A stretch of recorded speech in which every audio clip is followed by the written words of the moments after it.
Hello అండి, welcome to my channel. ఈరోజు పచ్చి కొబ్బరితో లడ్డూలు ఎలా చేసుకోవాలో చూద్దాం. ఫస్ట్ ముకుడులో కాస్త నెయ్యి వేసుకొని అందులో ఒక కప్పు రవ్వ వేసుకోవాలి.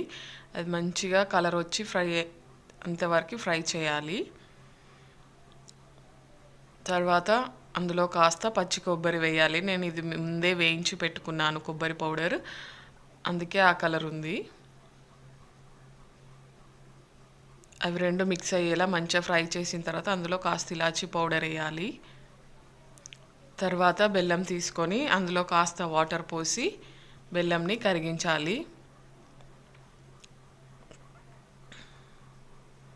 అది కొంచెం పాకం వచ్చేంత వరకు ఉంచాలి. బెల్లంని ఒకసారి వడకట్టుకోండి, ఎందుకంటే అందులో ఏమైనా డస్ట్ ఉంటే పోతుంది.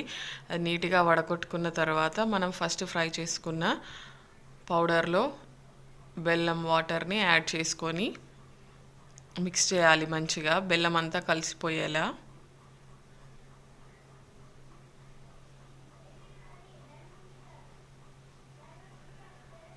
చూడండి, రెండు మిక్స్ అయ్యేలా మంచిగా కలుపుకున్న తర్వాత ఒకసారి అందులో కాస్త నెయ్యి వేసుకొని వాటిని లడ్డూలా చుట్టుకోవాలి.